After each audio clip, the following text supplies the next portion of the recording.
এবার payments bank, specially ছোটখাটো লেনদেনের জন্য বা ছোটখাটো পেমেন্টের জন্য যে ব্যাংক সেটাকেই বলা হয় পেমেন্টস ব্যাংক। যেমন Airtel payments bank, Paytm payments bank, Jio payments bank, Fino payments bank. আমরা এগুলোর নাম শুনেছি, কিন্তু অনেকেই জানি না বা বুঝি না যে এইগুলো কি এবং কিভাবে কাজ করে। এই পেমেন্ট ব্যাংকের মাধ্যমে মানুষের কি সাহায্য হয়? তো পেমেন্ট ব্যাংক কি, কিভাবে কাজ করে, ভারতে কবে থেকে, কেন, কিভাবে এই পেমেন্ট ব্যাংক চালু হলো, এবং এইরকম আরো বিভিন্ন বিষয় আজকের এই ভিডিওতে বলবো।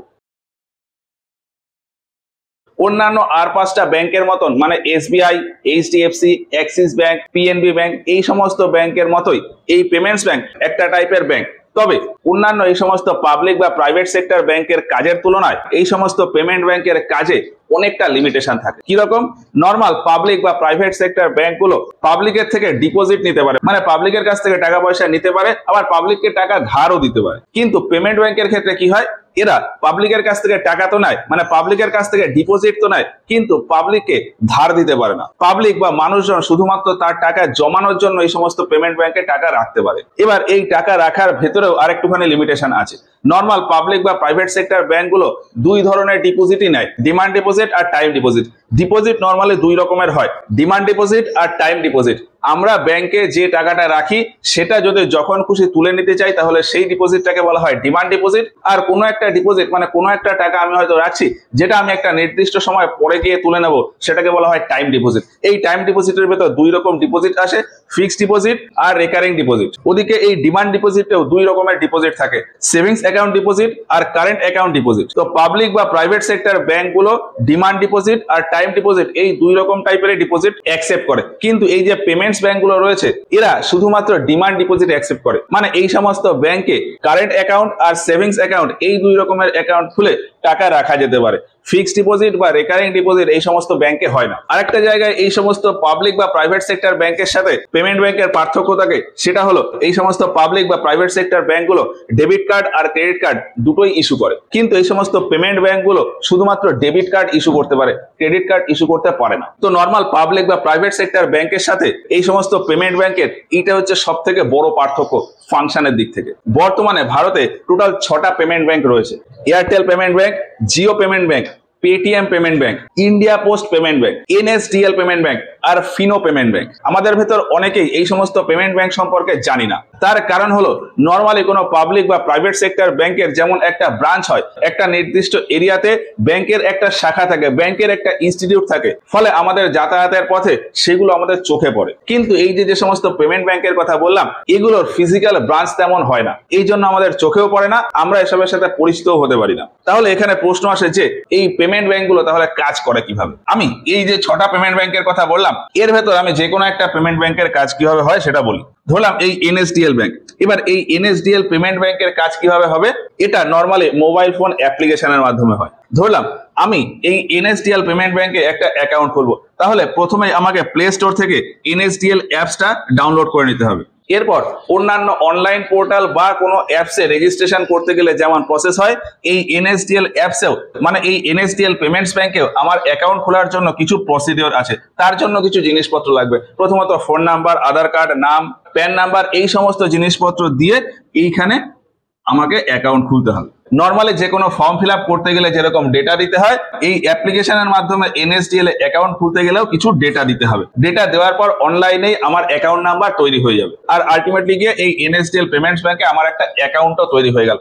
এখন এই এনএসডিএল এ আমার যে অ্যাকাউন্ট তৈরি হয়ে গেল, এখানে তো আমার তাহলে ব্যালেন্স 0 দেখাবে। এবার আমি যদি এখানে ব্যালেন্স অ্যাড করতে চাই, সেক্ষেত্রে ব্যালেন্স অ্যাড করার জন্য আমি অন্য ব্যাংক থেকে ট্রান্সফার করে নিতে পারি, অথবা এই এনএসডিএল পেমেন্টস ব্যাংকের যে সমস্ত এজেন্টরা আছে তাদেরকে আমি গিয়ে আমার টাকা পয়সা দিতে পারি, সে আমার অ্যাকাউন্ট নাম্বারে ওই টাকাটা ভরে দেবে। ব্যাপারটা কিরকম? লোকাল এরিয়াতে আগে বিভিন্ন রকম দোকান ছিল যারা রিচার্জের কাজ করতো, মোবাইল বা ডিটিএইচ এর রিচার্জ করতো। এইরকম যে সমস্ত দোকান বা পাবলিকরা রয়েছে তারা এই সমস্ত পেমেন্ট ব্যাংকের এজেন্ট হিসাবে কাজ করতো। তো ধরলাম আমার এরিয়াতে এইরকম একটা দোকান রয়েছে, যে দোকানের ওই ব্যক্তি এই এনএসডিএল পেমেন্ট ব্যাংকের একজন এজেন্ট। তাহলে আমার এই এনএসডিএল পেমেন্ট ব্যাংকের অ্যাকাউন্টে টাকা ডিপোজিট করার জন্য আমি কি করতে পারি, ওই ব্যক্তির কাছে যেতে পারি, গিয়ে তাকে বলতে পারি যে আমার এই অ্যাকাউন্টে 5,000 টাকা ডিপোজিট করে দাও। তাহলে ওই ব্যক্তি তার এন্ড থেকে 5,000 টাকা এই অ্যাকাউন্টে ডিপোজিট করে দেবে, আর আমি আমার 5,000 টাকাটা ওই ব্যক্তিকে দিয়ে দেবো। ডিপোজিট এইভাবে হতে পারে, অথবা কি বললাম, অন্য কোনো ব্যাংকে যদি আমার অ্যাকাউন্ট থাকে সেখান থেকে আমি এই ব্যাংকে ট্রান্সফার করে নিতে পারি। এই ব্যাংকের সমস্ত অপারেশন অনলাইনের মাধ্যমেই হয়, মানে ডিজিটালি হয়। অন্যান্য পাবলিক বা প্রাইভেট সেক্টর ব্যাংকগুলোতে গিয়ে যেমন আমরা টাকা ডিপোজিট করতে পারি, তুলে নিতে পারি, সেই সেম অপারেশন এই এনএসডিএল পেমেন্ট ব্যাংকে ডিজিটালি সমস্ত কিছু হবে। কারোর কাছে গিয়ে কিছু করতে হবে না। হ্যাঁ, ফিজিক্যালি গিয়ে করতে হলে ওই যে এজেন্ট বসে আছে তার কাছে গিয়ে জমা দিয়ে দিতে হবে। এবার আমি যদি চাই যে আমার এই এনএসডিএল অ্যাকাউন্টে হয়তো 6,000 টাকা আছে, এবার আমি এই 6,000 থেকে হয়তো 2,000 টাকা তুলতে চাই, সেক্ষেত্রে আমি কি করতে পারি, সেক্ষেত্রে আমি এই 6,000 টাকার ভেতর 2,000 টাকা হয় আমি কি করতে পারি, আমার অন্য কোনো ব্যাংকে যদি অ্যাকাউন্ট থাকে তাহলে সেই অ্যাকাউন্টে ট্রান্সফার করে দিতে পারি, অথবা যদি আমাকে ক্যাশ প্রয়োজন হয়, আমার যদি এই 6,000 টাকার ভেতর 2,000 টাকা ক্যাশের প্রয়োজন হয়, সেক্ষেত্রে ওই যে এজেন্ট বসে আছে তার কাছে আমি যাব, গিয়ে আমার অ্যাকাউন্ট নাম্বার দেবো, সে আমার অ্যাকাউন্ট থেকে 2,000 টাকা মাইনাস করে আমাকে ক্যাশ দিয়ে দেবে। পেমেন্ট ব্যাংকের অপারেশন এইভাবে হয়। তো পেমেন্ট ব্যাংকে শুধুমাত্র টাকা পয়সা জমা আর তোলা এই কাজটা হবে। এবার এই টাকা পয়সা জমানোর ক্ষেত্রেও এই পেমেন্ট ব্যাংকে একটা লিমিটেশন দিয়ে দেওয়া আছে, বলা আছে যে পেমেন্ট ব্যাংকে কোনো একজন ব্যক্তির অ্যাকাউন্টে ম্যাক্সিমাম 2 লাখ টাকা পর্যন্ত থাকতে পারে। মানে আমি যদি চাই যে আমার একটা এনএসডিএল পেমেন্ট ব্যাংক অ্যাকাউন্টে আমি 3 লাখ টাকা জমাবো, মানে 3 লাখ টাকা ডিপোজিট করব, বিভিন্ন সময় আস্তে আস্তে ডিপোজিট করতে করতে আমি হয়তো 3 লাখ টাকা ডিপোজিট করব, তাহলে কিন্তু হবে না। 2 লাখ টাকা যখনই ডিপোজিট হয়ে যাবে, তারপরে যে ডিপোজিটটা হবে সেটা ওই পেমেন্ট ব্যাংক অন্য ব্যাংকে ট্রান্সফার করে দেবে। ব্যাপারটা কিরকম, আমি নর্মালি একটা পেমেন্ট ব্যাংকে টাকা জমাচ্ছি, এই মাসে হয়তো 5,000 টাকা দিলাম, সামনের মাসে হয়তো 20,000 টাকা জমালাম, এইভাবে জমাতে জমাতে আমি ম্যাক্সিমাম 2 লাখ টাকা পর্যন্ত জমাতে পারি। আমি জমাবো তুলবো এইভাবে করতে করতে ম্যাক্সিমাম আমার অ্যাকাউন্টে 2 লাখ টাকা পর্যন্ত থাকতে পারে। এবার ধরলাম যে আমার ব্যাংকের অ্যাকাউন্টে 1,90,000 টাকা আছে, কিছুদিন পর আমি ওই ব্যাংকের অ্যাকাউন্টে আরো 30,000 টাকা রাখতে গেলাম, সেক্ষেত্রে কি হবে, 1,90,000 তারপরে যদি আমি আরো 30,000 জমা করি, তাহলে আমার টোটাল অ্যামাউন্ট হয়ে যাবে 2,20,000 টাকা। এবার এই 2,20,000 টাকার ভেতর 2 লাখ টাকা আমার অ্যাকাউন্টে থাকতে পারে, বাকি যে 20,000 টাকা এক্সট্রা রইলো, এই এক্সট্রা অ্যামাউন্টটা এই পেমেন্ট ব্যাংক তার সাথে অন্য যে ব্যাংকের পার্টনারশিপ করা আছে সেই ব্যাংকে ফিক্সড ডিপোজিট করে দেবে। ব্যাপারটা কিরকম আমি আরো একটু বুঝিয়ে বলি। ধরলাম এই এনএসডিএল ব্যাংক অ্যাকাউন্টে আমার 1,90,000 টাকা ছিল, এখানে আমি আরো 30,000 অ্যাড করলাম, তাহলে আমার টোটাল ব্যালেন্স কত হয়ে যাবে, 2,20,000 টাকা। এবার এই 2,20,000 টাকার ভেতর 2 লাখ টাকা আমার অ্যাকাউন্টে থেকে যাবে, এই 2 লাখ টাকা আমার এনএসডিএল অ্যাকাউন্টে থেকে যাবে, আর বাকি যে 20,000 টাকা, এই 20,000 টাকাটা এই এনএসডিএল এর সাথে হয়তো স্টেট ব্যাংক অফ ইন্ডিয়া এর টাই আপ করা আছে, স্টেট ব্যাংক অফ ইন্ডিয়ার সাথে হয়তো পার্টনারশিপ করা আছে, সেক্ষেত্রে কি করবে, এই এনএসডিএল পেমেন্ট ব্যাংকটা এই 20,000 টাকা এসবিআই তে আমার নামে ফিক্সড ডিপোজিট করে রেখে দেবে। তো যে কোনো পেমেন্ট ব্যাংকের ক্ষেত্রে এই হচ্ছে অপারেশন। এনএসডিএল এর ক্ষেত্রেও যেরকম টাইপের অপারেশন, অন্যান্য সমস্ত পেমেন্ট ব্যাংকের ক্ষেত্রেও ঠিক একই টাইপের অপারেশন। এবার আমি বলি যে এই পেমেন্টস ব্যাংকের কনসেপ্ট কেন আনা হলো। এর আগের ভিডিওতে আমরা দেখেছি যে স্মল ফাইন্যান্স ব্যাংক ভারতে কেন এসেছিল। স্মল ফাইন্যান্স ব্যাংক ভারতে আসার মূল উদ্দেশ্য ছিল ভারতে বেশি বেশি করে ফাইন্যান্সিয়াল ইনক্লুশন করা, মানে মানুষজনকে বেশি বেশি করে ব্যাংকিং সার্ভিসের সাথে জুড়ে দেওয়া। এবার এর পাশাপাশি আরো একটা বিষয় ছিল যে আগেকার সময় যদি দেখা হতো, মানুষজন তার ছোটখাটো লেনদেন ক্যাশেই করতো। কোনো একজন ব্যক্তি তার মাসিক বা সাপ্তাহিক খরচ করতে গিয়ে যে অর্থের প্রয়োজন সেটা ক্যাশ হিসেবে প্রয়োজন, এবং সেই ক্যাশটা ব্যাংক থেকে তুলে নিয়ে আসতো।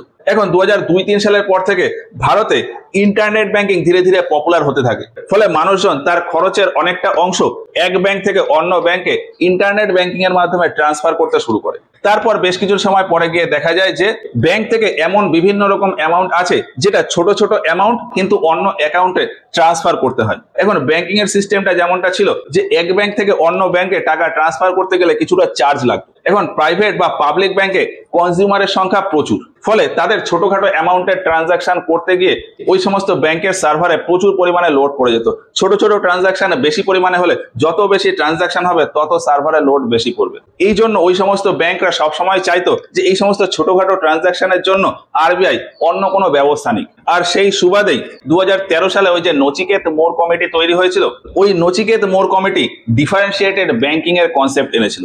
নচিকেত মোর কমিটি কমিটি বলেছিল যে নতুন দুই টাইপের ব্যাংক ভারতে তৈরি করতে হবে, স্মল ফাইন্যান্স ব্যাংক আর payments bank. Small finance bank ছোট ছোট অ্যামাউন্টে টাকা জমানো বা ফিক্সড ডিপোজিট করার জন্য নর্মাল পাবলিক বা প্রাইভেট ব্যাংকের ছোট ভার্সন হিসাবে কাজ করবে, সেই হিসাবে তৈরি করতে হবে। আর পেমেন্টস ব্যাংক ছোটখাটো পেমেন্ট রিলেটেড যে সমস্ত ইস্যু সেগুলো ওই পেমেন্ট ব্যাংকের মাধ্যমেই করে যেতে হবে। তাহলে এই পাবলিক বা প্রাইভেট সেক্টর ব্যাংকগুলোতে সেই হেভি ট্রানজাকশনের লোড আর পড়বে না। এখন নচিকেত মোর কমিটির ওই রেকমেন্ডেশন অনুযায়ী আরবিআই 2014 সালের নভেম্বর মাসে একটা গাইডলাইন বা একটা অফার দেয় যে বিভিন্ন company small finance bank open করতে পারে। এর পাশাপাশি কোনো কোম্পানি চাইলে পেমেন্টস ব্যাংক স্থাপন করতে পারে। পেমেন্টস ব্যাংক কারা স্থাপন করতে পারে? কোনো কর্পোরেট কোম্পানি স্থাপন করতে পারে। এছাড়া যারা প্রিপেড ওয়ালেট কোম্পানি রয়েছে তারা করতে পারে। মোবাইল বা টেলিফোন সার্ভিস যারা দেয় তারা করতে পারে। সুপারমার্কেট চেন ইন্ডাস্ট্রিতে যারা রয়েছে তারা এই পেমেন্ট ব্যাংক খোলার জন্য অ্যাপ্লিকেশন করতে পারে। মানে যে কেউ চাইলে পেমেন্টস ব্যাংক খুলতে পারে, এই রকমের সার্কুলার 2014 সালের নভেম্বর মাসে জারি করা হয় এবং তাতে কিছু ক্রাইটেরিয়া বেঁধে দেওয়া হয়। যেমন যে কোম্পানিটা পেমেন্টস ব্যাংক হিসাবে কাজ করবে তার মিনিমাম ক্যাপিটাল হতে হবে 100 কোটি টাকা। পেমেন্ট ব্যাংকের ওই কোম্পানিটা ভারতীয় হতে হবে, মানে ওই কোম্পানির যে মালিক তাকে ভারতীয়ই হতে হবে। বিদেশি কোনো ব্যক্তি বা বিদেশি কোনো কোম্পানি ভারতে পেমেন্ট ব্যাংক খুলতে পারবে না। এই সমস্ত payment bank RBI act 1934 schedule 2 তে রেজিস্ট্রেশন থাকবে, ব্যাংকিং রেগুলেশনস অ্যাক্ট 1949 রেজিস্ট্রেশন থাকবে। আর এই দুটো রেজিস্ট্রেশন হিসেবে ওই ব্যাংকে 4% সিআরআর মেনটেন করতে হবে, মানে সিআরআর যত পার্সেন্ট থাকবে সেটা মেনটেন করতে হবে। আর এসএলআর হিসাবে 75% মেনটেন করে রাখতে হবে। এইরকম আরো বিভিন্ন ক্রাইটেরিয়া দিয়ে আরবিআই ওই গাইডলাইনটা ইস্যু করে। এখন আরবিআই এই গাইডলাইন ইস্যু করার পরে দেখা যায় যে টোটাল 41টা কোম্পানি এই পেমেন্ট ব্যাংক হওয়ার জন্য অ্যাপ্লিকেশন করেছে। তারপর 2015 সালের আগস্ট মাসে গিয়ে ওই 41টার ভেতর 11টা কোম্পানিকে অ্যাপ্রুভাল দিয়ে দেওয়া হয় এবং বলা হয় যে পুরো মার্কেট ক্যাপচার করার জন্য যা যা স্ট্র্যাটেজি আছে, যা যা প্ল্যান আছে সেগুলো আপনারা তৈরি করুন। আগামী 18 মাসের ভেতর, 18 মাস পরে গিয়ে আমরা আপনাদের লাইসেন্স দিয়ে দেবো এবং আপনারা আপনাদের অপারেশন করতে পারবেন। তো 2015 সালের আগস্ট মাসে গিয়ে আরবিআই এই 11টা কোম্পানিকে পেমেন্ট ব্যাংক হিসাবে রান করার জন্য অ্যাপ্রুভাল দিয়ে দেয়। এবার এই 11টা কোম্পানির ভেতর 3টে কোম্পানি তাদের অ্যাপ্রুভাল বা তাদের অ্যাপ্লিকেশন উইথড্র করে নেয়। কি কি? চোলামন্ডলম ডিস্ট্রিবিউশন সার্ভিস, দিলীপ সাংভি সান ফার্মাসিউটিক্যালস, এই 3টে কোম্পানি তাদের অ্যাপ্লিকেশন উইথড্র করে নেয়। ফলে বাকি থাকে 8টা। এই 8টা কোম্পানি পেমেন্ট ব্যাংক হিসাবে সার্ভিস দেওয়ার জন্য তাদের কাজবাজ করতে থাকে। এই 8টা কোম্পানি কি কি? Aditya Birla group, Vodafone M Pesa, Airtel, Jio, Paytm, India post, NSDL আর ফিনো। এই 8টা কোম্পানিকে আগামী 18 মাসের জন্য সময় দেওয়া হয়। এবার সেই হিসাবে এই 8টা কোম্পানি তাদের স্ট্রাকচার তৈরি করতে থাকে। করতে করতে 18 মাস পরে গিয়ে দেখা যায় যে আদিত্য বিড়লা গ্রুপ আর ভোডাফোন এম-পেসা এরা পেমেন্ট ব্যাংক হিসাবে তাদের স্ট্রাকচার ঠিকঠাক করে তৈরি করতে পারেনি। এই জন্য আদিত্য বিড়লা গ্রুপ আর ভোডাফোন এম-পেসা এই দুটোকে আরবিআই এর তরফ থেকে পেমেন্ট ব্যাংকের লাইসেন্স দেওয়া হয়নি। বাকি যে 6টা ছিল এই 6টাকে পেমেন্ট ব্যাংকের লাইসেন্স দিয়ে দেওয়া হয়। আর এই লাইসেন্স অনুযায়ী প্রথমবার পেমেন্ট ব্যাংক স্থাপন হয় এয়ারটেলের। এয়ারটেল পেমেন্টস ব্যাংক 2017 সালের জানুয়ারি মাসে চালু হয় এবং তারপর থেকে বাকি যে 5টা আছে সেগুলো আস্তে আস্তে চালু হয়ে যায়। তাহলে পেমেন্ট ব্যাংক কিভাবে কাজ করে সেটা তো বুঝলাম, কিন্তু ধীরে ধীরে দেখা যায় যে এই পেমেন্ট ব্যাংক মার্কেট থেকে প্রায় উঠেই গেছে। তার প্রধান কারণ হলো এই পেমেন্ট ব্যাংক যে টাইপের সার্ভিস দিত সেই টাইপের সার্ভিস বরং তার থেকে অনেক বেটার সার্ভিস নতুন একটা মাধ্যমের সাহায্যে পাওয়া যায়, সেটা হলো ইউপিআই বা ইউনিফাইড পেমেন্ট ইন্টারফেস।